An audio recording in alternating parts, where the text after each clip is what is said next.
Estimados estudiantes, sean ustedes bienvenidos a la clase de lenguaje de programación 1, donde vamos a visualizar los temas que tienen que ver con los tipos de datos básicos y los operadores matemáticos.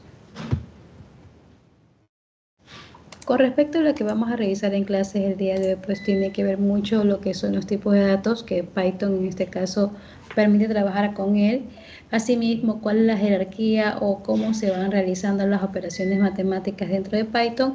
Vamos a hacer ciertos ejemplos y una actividad comprende en lo que ustedes van a realizar un quiz. Este quiz tiene que ver tanto como el video de ahora como el video anterior, que tiene que ver con la parte de netamente lo que es la función print y lo que son los argumentos. Bien, dentro de los tipos de datos, o mayormente se los conoce tipos de literales, encontramos las dos más modernas, que son los enteros, que netamente, cuando digo entero, pues se trata de que son desprovistos de la parte fraccional, es decir, no van a trabajar con una parte decimal. Y los números de punto flotante son aquellos que comprenden esa parte fraccionaria, ¿verdad? Que indica en este caso que va a llevar una coma como tal. Dentro de los literales enteros hay que tener en cuenta que Python trabaja de una forma muy diferente que de pronto nosotros no lo conocemos. Ya Python utiliza también o permite usar mucho lo que son la representación numérica octal y la representación numérica hexadecimal. Cuando estamos hablando de un número octal, mayormente ese número va a estar presidido por el prefijo 0 y la palabra o en su caso la palabra o y el 0. Ya, esto de aquí, cuando yo tengo este tipo de número o entero que va a estar de esta forma precedido, mayormente estoy indicando a la Python que estoy trabajando con una codificación octal y él ya sabe que netamente estoy estableciendo que ese número va a estar de entre el 0 al 7 nada más. Asimismo, cuando yo quiero trabajar un número entero pero de forma hexadecimal, yo lo que simplemente hago es predecir en este caso el número, bueno, aquí está un octal. Tenemos el número, tenemos el 0, el O, 123, este quiere decir que este número octal a un número decimal va a ser igual a 83. Luego, para precedir el número con el prefijo hexadecimal, siempre va a ser el 0 y la X. Ya, el 0 y la X puede ser mayúscula como puede ser minúscula. Entonces, mire, aquí tengo un ejemplo, 0x 123. ¿Qué le estoy diciendo a Python? Que este es un número decimal con un valor hexadecimal cuyo valor decimal va a ser igual a 291. Eso se refiere a lo que es con respecto a literales enteros.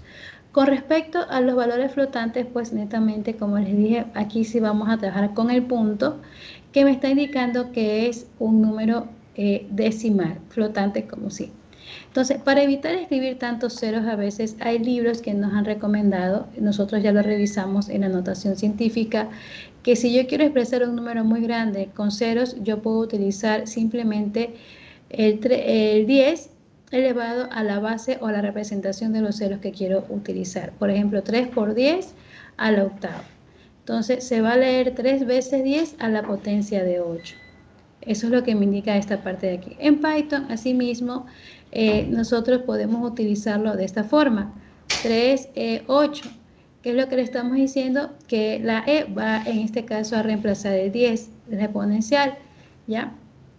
Ahora, aquí nosotros tenemos que el print, si tenemos, se dan cuenta que ustedes tienen tantos ceros, significa que yo puse esto, 1e a la menos 22. Como este exponente es negativo, significa que los números van a ir o van a anteceder, en este caso los ceros van a anteceder al 1. Si fuera positivo, los ceros van, en este caso, después del número, en este caso es 1, pero aquí puede ser 2, puede ser 3, puede ser 4. Las cadenas, mayormente en Python, son secuencias de caracteres que se utilizan, como ustedes pueden visualizar aquí, de una u otra forma para expresar una secuencia de caracteres y para representar un texto como tal. Son uno de los tipos de datos más comunes en el lenguaje y se utilizan para almacenar y manipular texto de diversas formas. Aquí nosotros podemos visualizar en la diapositiva pues la forma, perdón, Se me fue. Ya podemos visualizar la forma aquí donde tengo varias cadenas y estoy poniendo pues una expresión como tal en cada una de ellas, ¿verdad? Donde yo le estoy diciendo qué es lo que yo quiero. Mayormente un literal de cadena es cualquier texto que se coloca entre comillas. Puede ser comillas simples, puede ser comillas dobles, puede ser comillas triples, ¿ya? De acuerdo a las varias líneas que nosotros vayamos a utilizar como tal. Ahora, dentro de esto, también hay que tener en cuenta que las cadenas de Python son inmutables. ¿Qué significa esto? Que una vez que se crea una cadena no se puede modificar.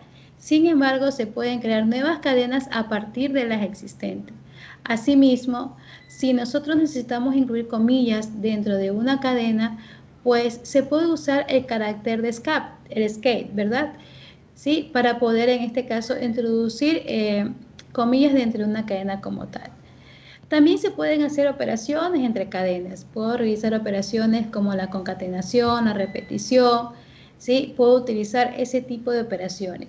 Entonces, recordemos que dentro de los usos de literal de cadenas tenemos los mensajes de usuarios, texto en archivos, creación de documentos y reportes, formateos de datos para la salida, definición de datos en estructura como listas o diccionarios. Entonces podemos decir que las literales de cadena son una parte fundamental de la programación de Python, permitiendo sobre todo a los desarrolladores trabajar con un texto de manera efectiva y eficiente. Mayormente su flexibilidad y las operaciones disponibles la convierten en una herramienta valiosa para cualquier programador. Luego tenemos netamente la parte de los valores booleanos, que netamente esto proviene de George Boles, ¿sí? Es el autor fundamental netamente de este tipo de valores como tal. Y bueno, aquí mayormente siempre cuando hablamos de booleanos estamos hablando que solamente son dos valores, o verdadero o falso, o también es denotado como 1 y 0. Mayormente un programador cuando escribe un programa, este hace preguntas y Python lo que hace es ejecutar el programa y proporciona la respuesta. El programa debe reaccionar de acuerdo con las respuestas recibidas. Afortunadamente, las computadoras solo dejan dos tipos de respuesta. Si esto es cierto o no, esto es falso.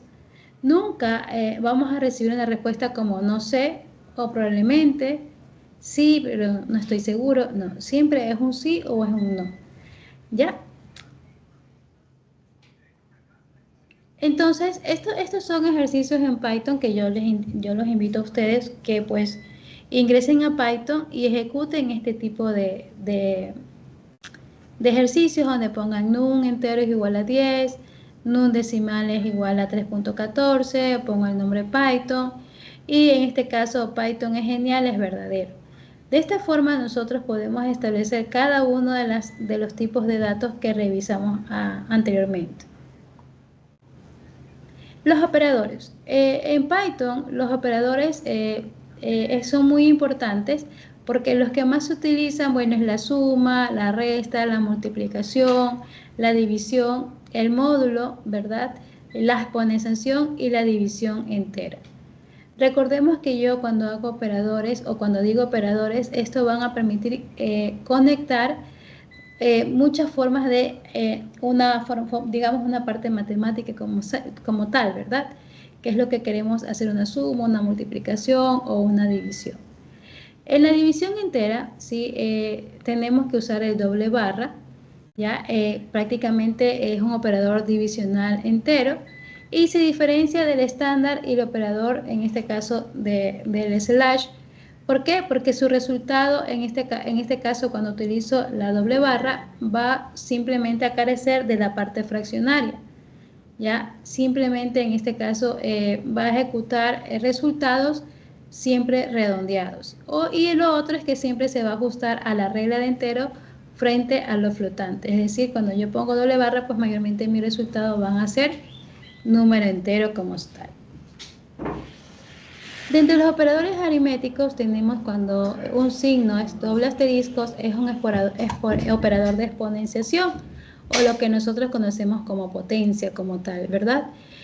Su argumento, cuando yo tengo en este caso netamente una operación matemáticas, siempre va a comenzar de izquierda, ¿verdad?, hacia la derecha, ¿sí? Su argumento de la izquierda es la base. Bueno, en este caso estamos hablando de la exponenciación, que yo siempre voy a utilizar los dos asteriscos, pero lo que está acá antes de los asteriscos va a ser la base y lo que va a estar después de los asteriscos va a ser el exponente. ¿Qué es lo que estoy diciendo aquí? 2 con exponente 3, es decir, 2 elevado a la 3. ¿Ok? Entonces, en Python, si yo ejecuto esta parte de aquí, ¿qué exactamente va a pasar? ¿Qué exactamente me está indicando? ¿Ya qué respuesta ustedes consideran que van a tener una vez ejecutado esta parte de Python? Los invito a ustedes pues que realicen en la computadora, lo hagan y lo visualicen. ¿Qué sucede cuando nosotros queremos hacer una división? ¿Ya? Recordemos algo o tres cosas muy importantes. Realizar una división por 0, ¿sí? Realizar una división entera por 0 y encontrar el resto de una división por 0. Es decir, no podemos dividir para 0, siempre nos va a dar un error. Entonces eso hay que recordar, que la división para 0 siempre va a generar un error y no se va a poder realizar como tal. Python, con sus operadores matemáticos, también define una precisión con respecto a las prioridades. Cómo se va a ir ejecutando estas operaciones, ¿verdad? ¿Cuáles van a ser esas prioridades más grandes o las más altas? ¿Por dónde voy a empezar? ¿Cuáles son esas prioridades bajas? Entonces, nosotros debemos saber netamente cuáles son esas prioridades. Ya acá lo vamos a ver, que yo debo de tomar en consideración si tengo una expresión demasiado grande, si va a comenzar por la suma, va a comenzar por la división o va a comenzar por la multiplicación. Entonces, lo primero que va a hacer es tomar en cuenta los paréntesis, luego la exponenciación, luego viene la multiplicación y división si existe, luego viene lo que es el módulo, luego vienen las sumas y las restas. Entonces, así de esta forma lo va a ir ejecutando. La mayoría de los operadores de Python tienen un enlazado hacia la izquierda, lo que significa que el cálculo de la expresión es realizado de izquierda a derecha. Ya es realizado de izquierda a derecha. ¿Qué pasa si tengo operadores de igual prioridad? Igual va a comenzar de izquierda a derecha. Recuerde usted. Entonces, considerando esto, lo que les expliqué, veamos este ejemplo para que usted tenga claro. Yo tengo aquí print 5 por 25, el módulo de 13 más 100 dividido para 2 por 13, en este caso división para 2. ¿Ok? Ahora, ¿cómo se va a ejecutar esto? Entonces, lo primero que va a hacer, en este caso, va a hacer, recordemos la operación, cuáles son las jerarquías de operaciones, van a comenzar siempre por el más y por menos, luego la exponenciación, luego la multiplicación, el módulo, la división, luego viene lo que es la suma y la resta. ¿Ya? Y aquí tengo yo, por ejemplo, ¿qué es lo que va a comenzar primero? Por, en este caso, la parte de los paréntesis. Si tenemos una expresión con paréntesis, siempre va a empezar por los paréntesis más pequeños. Por ejemplo, va a empezar 25, en este caso por el módulo de 13, me arroja un resultado y ese resultado que me da aquí 12 lo suma más 100 y terminé este paréntesis que está aquí. Recordemos que es de izquierda a derecha. Luego se va a saltar a este paréntesis que está acá, ¿verdad? Se va a saltar a este paréntesis que está acá, 2 por 13, ¿ok? Y me sale aquí un resultado. Recordemos que aquí me salía 12 más 100, 112. Ahora, este 112 lo multiplico por 5 y aquí me queda, de este lado de la división, me queda 26. Del lado de acá, en este caso, aquí, 2 por 16, me queda 26. Y del lado de acá me queda 560, es la cosa, ¿verdad? Aquí me queda 560 y acá me queda 26. Ahora, ¿qué hacemos? Hacemos la división. 500 dividido para 26 es igual a 21,38. Posterior a ello, ahora sí va a ser lo último, que ya terminamos de romper todo este paréntesis, ¿sí? Y hacemos la división para 2. ¿Ok? Para 2. Entonces aquí lo que está haciendo es una división para 2, pero considerando sin decimales. Y me da como resultado 10. Si yo ejecuto esta línea de instrucción en Python, automáticamente me va a dar 10. Déjeme ver si lo tengo en Python para presentarlo, cómo me quedaría. Listo, vamos a ver, voy a presentarlo acá.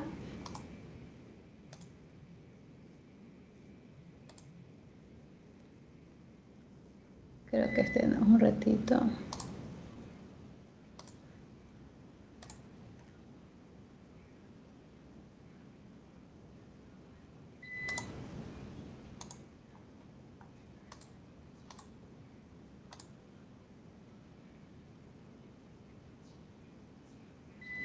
Listo. Ok, aquí yo tengo el código. Uy, se me fue muy abajo esto. Un ratito. Déjenme eliminar esto. Entonces yo tenía print, ¿verdad? 2513 sumado más 100 y tengo esta operación matemática. Entonces, el momento de yo ejecutar, claro está que Python no va a decirme qué va a ser paso 1, paso 2, paso 3. No. Más bien, él simplemente me arroja el resultado. Nosotros tenemos que tener en cuenta cuáles son los operadores que van a ejecutarse primero y cuáles van a ser, en este caso, los más bajos. Recordemos que si tenemos paréntesis como tal, pues va a empezar siempre por los paréntesis más pequeños, luego el paréntesis más grandecito y terminando con el paréntesis de aquí, ¿no? Esta operación que está de este lado. Va a comenzar siempre de este lado izquierdo para continuar con el lado derecho como tal. Entonces es muy importante tomar en cuenta esa parte de ahí cuando ustedes quieran estructurar alguna operación matemática. Continuamos. Bien. Ahora bien, ustedes van a realizar el siguiente quiz y este quiz va a contener temas tratados sobre la función print, los argumentos en INSEC, tipos de datos y operaciones. Le da clic en este link y ustedes van a proceder o van a realizar este cuestionario en base a estos temas que hemos revisado en los videos. De mi parte, estudiantes, quedo muy agradecida y nos estamos viendo en la próxima clase.